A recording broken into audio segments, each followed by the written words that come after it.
Oscar-winning filmmaker Mel Gibson has a history of making anti-Semitic and racist comments, but the Lethal Weapon star has avoided endorsing any specific presidential candidate. In an interview about the 2016 presidential race between Donald Trump and Hillary Clinton, Gibson didn't appear to be a fan of either candidate, saying, "The good news about this presidential campaign is that it will soon be over, of course. And the bad news is that one of the bad candidates will be elected." However, some of Gibson's less than politically correct statements have earned him comparisons to Trump. Gibson famously made anti-Semitic comments in 2006 after his arrest for a DUI. However, Gibson's habit of making offensive comments was hardly isolated.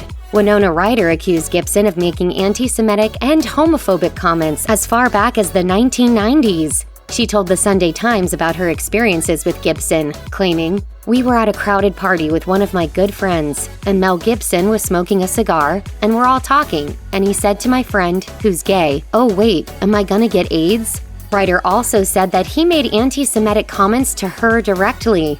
So what's the truth about Gibson and Trump? One recent viral video gives us a clue. Gibson gave Trump a military-style salute when the former president arrived at the UFC fight between Conor McGregor and Dustin Poirier in Las Vegas on July 10th. A TikTok video of Gibson's salute to Trump spread online and quickly made headlines. The crowd at the UFC fight welcomed the former president with both loud cheers and boos as he arrived. But Gibson's salute to Trump created a social media backlash about the actor's political views. In a 2020 interview with Fox News, Gibson told the conservative news outlet that he wasn't an expert and didn't think he was qualified to make political judgments. But the actor revealed a little about his political leanings during the Fox News interview, saying, "I am politically incorrect. That's true. Political correctness to me is just intellectual terrorism. I find that really scary, and I won't be intimidated into changing my mind. Everyone isn't going to love you all the time."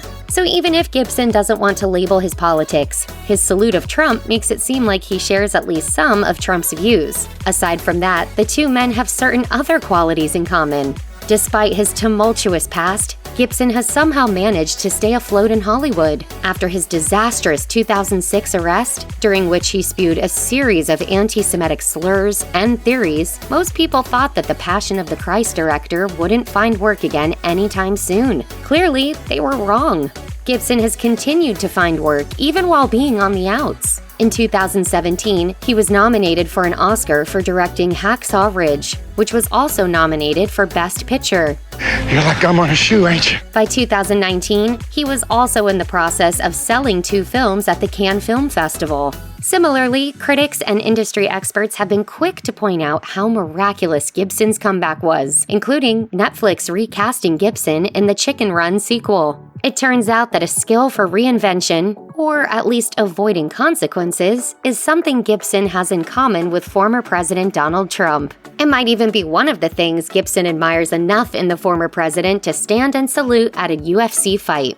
Trump, of course, is the only president to have been impeached twice. Most in his situation would typically exit politics and focus on building their presidential library, writing a memoir, and booking high-paying speaking engagements. But that's not the case with Trump. After a tumultuous 2020 election, which ultimately saw the sitting president defeated, Trump left office in January 2021 without attending his successor's inauguration. Shortly thereafter, he was permanently banned from Facebook and Twitter. Have a good life. We will see you soon. By June, though, he reappeared on the national stage, speaking at the North Carolina Republican Party state convention. He also reportedly plans to speak at a number of other state Republican conventions and rallies in the lead-up to the 2022 midterms. According to political insiders, Trump isn't engaging with the base out of any solidarity with the cause, but rather because if it all goes well, he will be perfectly positioned for a 2024 presidential comeback.